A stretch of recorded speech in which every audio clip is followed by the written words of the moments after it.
أعوذ بالله من الشيطان الرجيم. بسم الله الرحمن الرحيم. الحمد لله.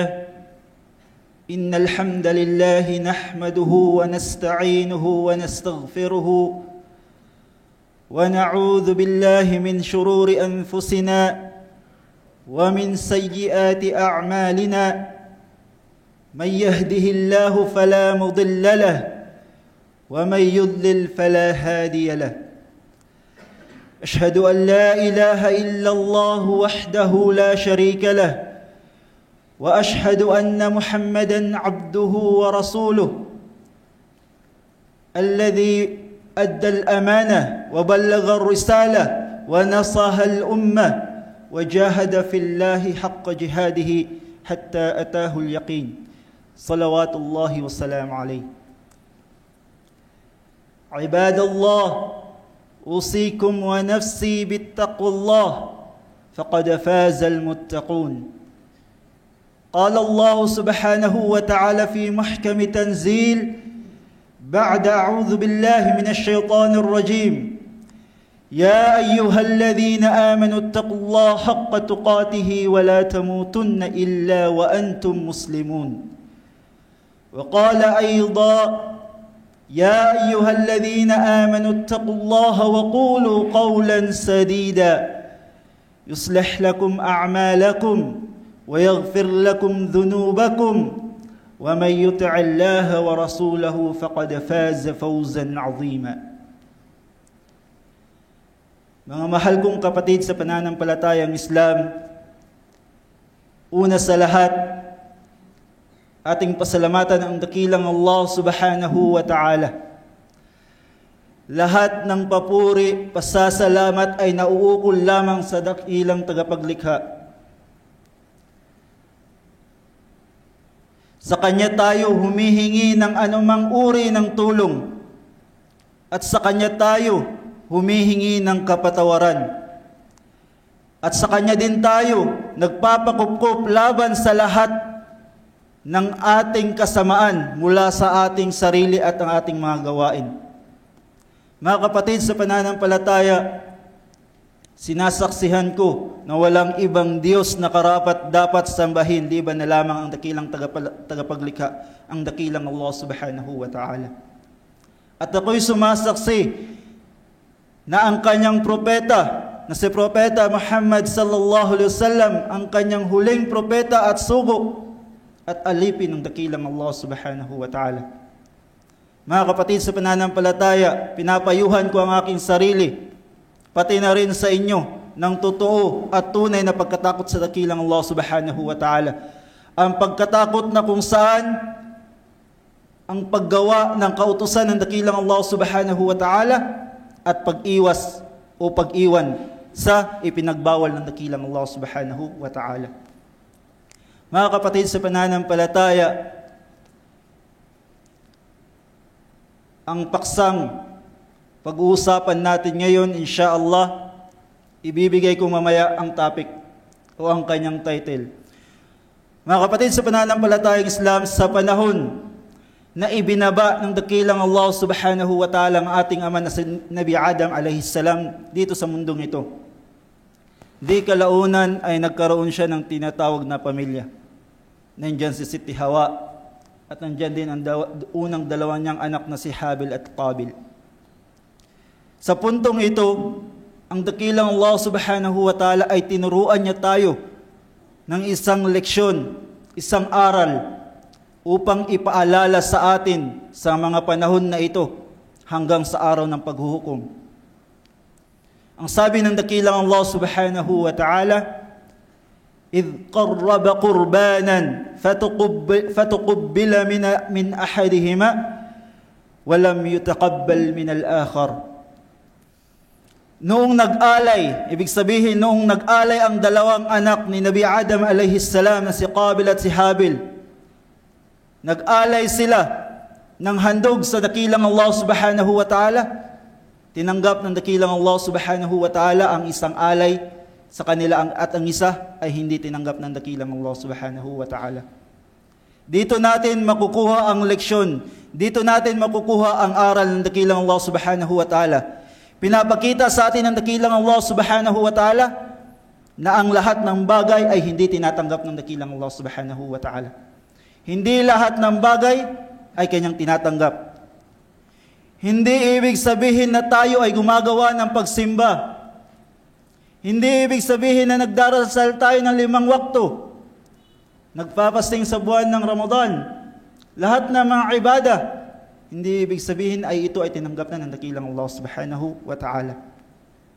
Liban na lamang sa tinatawag na may kondisyon ang dakilang Allah subhanahu wa ta'ala. Sa pagtanggap ng isang bagay mula sa isang tao. Kanina, nabanggit ng Allah subhanahu wa ta'ala na tinanggap niya ang isang alay at ang isa hindi niya tinanggap. Ano ang kondisyon ng dakilang Allah subhanahu wa ta'ala? Nang tinanggap ng dakilang Allah subhanahu wa ta'ala ang alay ni Habil. Si Habil ay siya yaong taong mabuti. At si Qabil ay yaong suwail na hindi naniniwala sa dakilang Allah subhanahu wa ta'ala. Ang sabi ni Habil na sinabi ng dakilang Allah subhanahu wa ta'ala, ito ang kondisyon ng Allah subhanahu wa ta'ala. Qala innama yataqabbalu Allahu minal muttaqin. Tunay na tinatanggap lamang ng dakilang Allah subhanahu wa ta'ala ang isang bagay sa mga taong may takot sa Allah subhanahu wa ta'ala.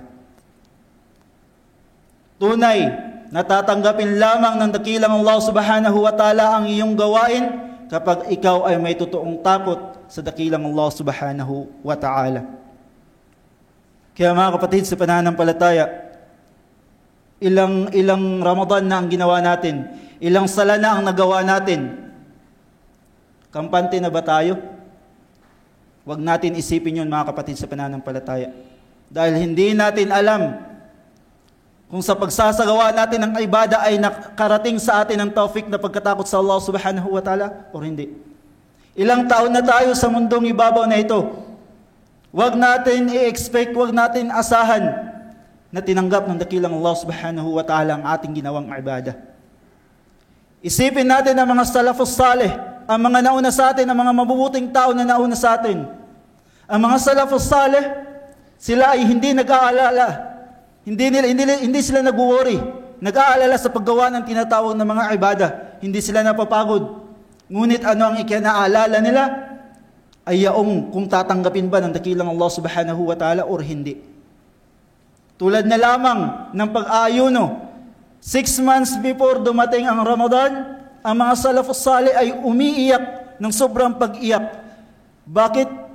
Sila ay nananalangin sa dakilang Allah subhanahu wa ta'ala na sana tanggapin ng dakilang Allah subhanahu wa ta'ala ang kanilang pag-aayuno nung nakaraan ng Ramadan, subhanallah. Isipin natin mga kapatid, ang mga salafus salih, ganun sila katindi. Paano na lamang tayo? Kahit isang sala ang mamiss sa atin, or kahit nagsala tayo ng walang ikhlas, walang pagkatakot sa dakilang Allah subhanahu wa ta'ala, at iniisip natin na natanggap ng dakilang Allah subhanahu wa ta'ala, kampante ba tayo? Huwag natin isipin ganun mga kapatid sa pananampalatayang Islam. Ang dakilang Allah subhanahu wa ta'ala, siya ay nag-request sa atin bilang isang taong naniniwala sa Kanya. Bago niya tatanggapin ang mga gawain, ay nagbigay siya ng 3 kahilingan, 3 kondisyon at request. At kapag ang isang tao naabot niya yun, insyaAllah tatanggapin ng dakilang Allah subhanahu wa ta'ala. Ang una mga kapatid sa pananampalataya, ang tinatawag na iman. Pagkakaroon ng paniniwala mo sa dakilang Allah subhanahu wa ta'ala. Pag once ikaw gumawa ng ibada na walang paniniwala sa dakilang Allah, kahit kailan ay hindi yan tatanggapin ng Allah subhanahu wa ta'ala. Tulad ng sabi ng Allah subhanahu wa ta'ala, وَمَنْ يَكْفُرْ بِالْإِيمَانِ فَقَدْ حَبِطَ عَمَلُهُ وَمَنْ يَكْفُرْ بِالْإِيمَانِ فَقَدْ حَبِطَ عَمَلُهُ وَهُوَ فِي الْآخِرَةِ مِنَ الْخَاسِرِينَ. At sino man ang lumabag sa batas ng dakilang Allah subhanahu wa ta'ala ay walang pag-aalinlangan na nasira niya ang kanyang gawain. At sa araw ng paghukom, siya ay mapapabilang sa mga talunan. Sino yung mga tao na gumagawa at sumusuway sa pananampalataya at hindi nila ginagawa ang kautusan ng dakilang Allah subhanahu wa ta'ala, tunay na ang kanilang mga gawain ay walang saysay. Sila ay darating sa araw ng paghuhukom na hindi nila makikita ang kanilang mga ginagawa. Example na lamang mga kapatid sa pananampalataya. Kung ikaw ay nagpagawa ng tinatawag na establishmento, tulad na lang ng pagpagawa ng orphanage, bahay ng mga ulila, ginawa mo yun sa purpose lamang na upang purihin ka lang ng mga tao. Hindi mo ipinasok ang tinatawag na paniniwala sa dakilang Allah subhanahu wa ta'ala. Ang iyong gawain, makikita mo sa dunya, ang puri. Pupurihin ka ng tao, ngunit pagdating sa araw ng paghukom, hindi mo makikita ang biyaya sa dakilang Allah subhanahu wa ta'ala. Kaya napaka-importante sa paggawa ng isang bagay, nandoon ang tinatawag na paniniwala. Isipin natin ang hadith na mahal na propeta Muhammad sallallahu alaihi wasallam sa pagsasalaysay nito. Hinggil sa isang tao na siya ay itatapon na sa impyerno. Siya ay tinanong ng dakilang Allah subhanahu wa ta'ala, kung ikaw ba ay bibigyan ng limpak-limpak na salapi, limpak-limpak na kayamanan, at ano pa man ang laman ng mundong ito, ipagpapalit mo ba sa sitwasyon mo ngayon? Sabi ng tao, sa isang sulyap ng aking mata, ibibigay ko ang aking mga salapi. Ibibigay ko kung anumang mga bagay ang nasa akin upang mailigtas lang ako sa araw na ito. Kaya ang sabi ng dakilang Allah subhanahu wa ta'ala, isa lamang ang hinihiling ko sa iyo nung ikaw ay nasa mundong ibabaw pa. Isang bagay lamang, yun ang pagkakaroon mo ng paniniwala sa dakilang Allah subhanahu wa ta'ala. Kaya napaka-importante sa paggawa ng isang bagay, naroon ang tinatawag na paniniwala. Pangalawa, ang tinatawag na ikhlas, ang pagkasinseridad, sincerity. Kapag ang trabaho, ang gawain ay walang ikhlas, walang sincero, kahit kailan hindi yan tatanggapin ng dakilang Allah subhanahu wa ta'ala. Sabi ng Allah subhanahu wa ta'ala, وَلَقَدْ أُوحِيَ إِلَيْكَ وَإِلَى الَّذِينَ مِنْ قَبْلِكَ لَإِنْ أَشْرَكْتَ لَيَحْبَطَنَّ عَمَلُكَ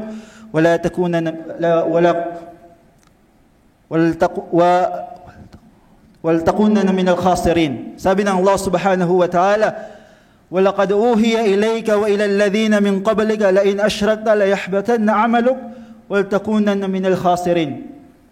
At katiyakan, ipinahayag namin sa iyo, O Muhammad, at sa mga sugo na nauna sa iyo, tunay na kapag kayo ay gumawa ng isang bagay na pagtatambal sa dakilang Allah subhanahu wa ta'ala, ang lahat ng inyong mga gawain ay magiging walang saysay. At sa araw ng paghukom, ay kayo ay magiging talunan. Kapag ikaw ay gumawa ng isang gawain na ang intention mo ay hindi sa dakilang Allah subhanahu wa ta'ala, tunay na ang iyong gawain at ito ay sinyalis na nagtambal ka sa dakilang Allah subhanahu wa ta'ala. Dahil walang order, walang ibang utos ang dakilang Allah subhanahu wa ta'ala sa isang taong nananampalataya. Siya ay gumawa ng kabutihan para lamang sa dakilang Allah subhanahu wa ta'ala. Kaya lahat ng mga ibada at uri ng pagsimba, mga kapatid sa pananampalataya, isa puso at isip natin na tangi lamang sa dakilang Allah subhanahu wa ta'ala. At ang intention natin ay dapat lamang sa dakilang Allah subhanahu wa ta'ala. Sabi ng Allah subhanahu wa ta'ala, وَمَا أُمِرُوا إِلَّا لِيَعْبُدُوا اللَّهَ مُخْلِصِينَ لَهُ الدِّينَ. At hindi sila inutusan liban na lamang na sambahin ang dakilang Allah subhanahu wa ta'ala sa pagiging taos-puso, sa pagiging ikhlas sa kanyang relihiyon. At sabi pa ng Allah subhanahu wa ta'ala, قُلْ إِنَّ الصَّلَاةِ وَنُسُكِي وَمَحْيَايَ وَمَمَاتِي لِلَّهِ رَبِّ الْعَالَمِينَ. Sabihin mo katotohanan ng aking pagdarasal, ang aking pag-alay, ang aking buhay at aking kamatayan ay para lamang sa dakilang Allah subhanahu wa ta'ala, ang Panginoon ng mga nilikha. So lahat ng mga gawain dapat naka-intention lamang sa dakilang Allah subhanahu wa ta'ala. Lahat ng mga pagsimba at ibang uri ng pagsamba, tanging sa dakilang Allah subhanahu wa ta'ala lamang.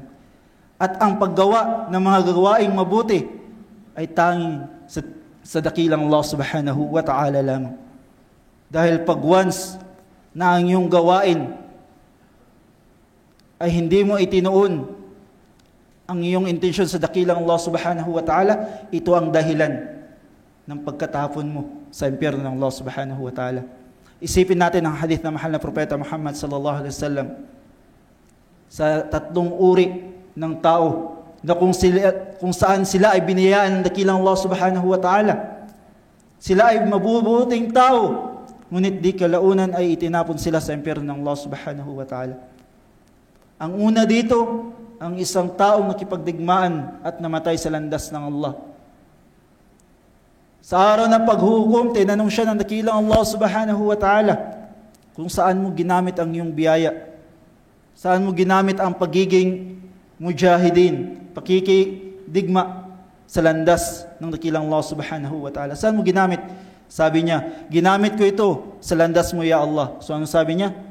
Sabi ng dakilang Allah subhanahu wa ta'ala, kadhab, ikaw ay nagsinungaling. Tunay na ang iyong intensyon para lamang ikaw ay masabihan na malakas.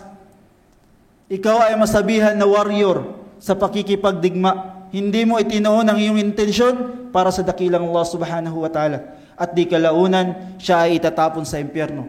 Pangalawa, isang taong maalam, may kaalaman sa relihiyong Islam at na-memorize niya ang isang buong Quran. At tinanong siya ng dakilang Allah subhanahu wa ta'ala. Sabi niya, ang iyong kaalaman ay ginamit ko, tinuro ko para sa landas mo, ya Allah. Ang pagiging hafid ko, ginamit ko para sa landas sa iyo, ya Allah. Sabi ng dakilang Allah subhanahu wa ta'ala, kadhab, ikaw ay nagsinungaling. Sinungaling ka. Naging maalam ka lang upang ikaw ay tawaging sheikh. Naging maalam ka lang upang ikaw ay tawaging alim, ustad.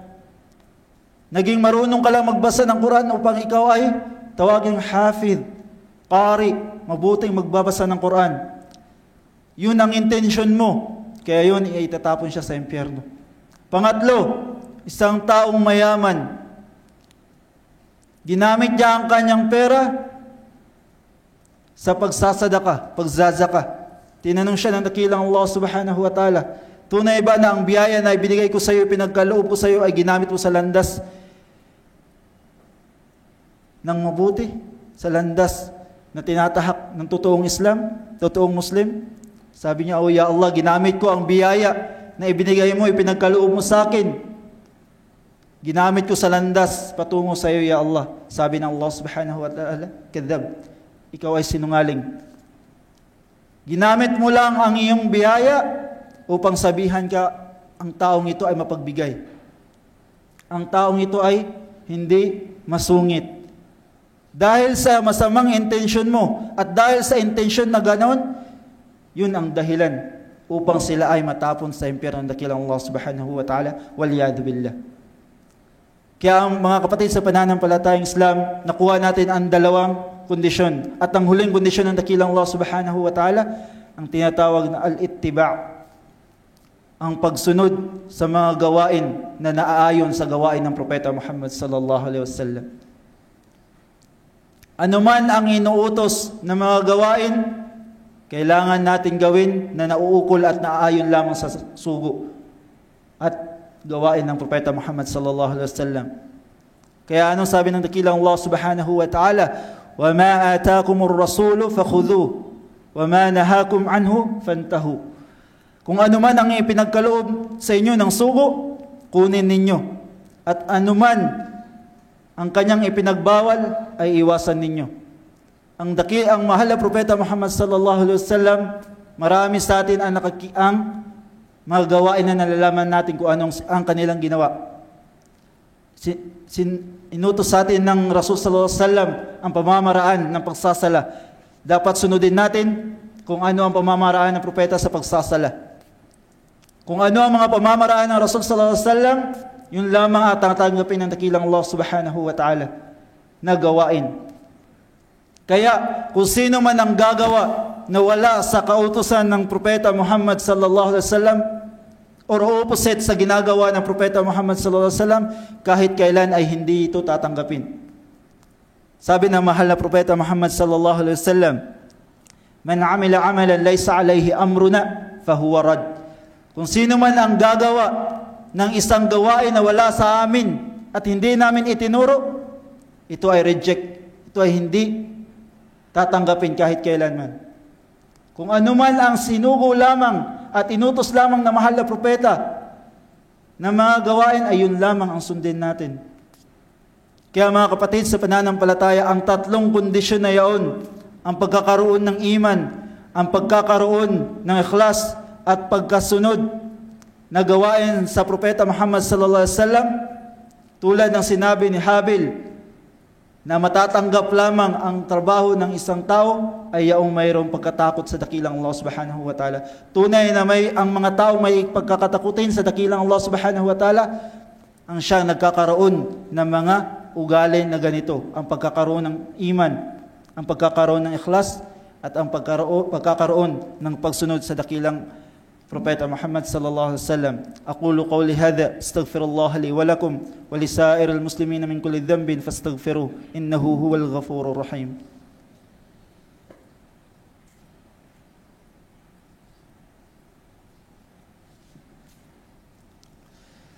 Alhamdulillahi rabbil alamin, wassalatu wassalamu ala ashrafil anbiya'i wal mursalin sayyidina Muhammad wa ala alihi wa sahbihi wa man tamassaka bisunnatihi ila yaumiddin, amma ba'd.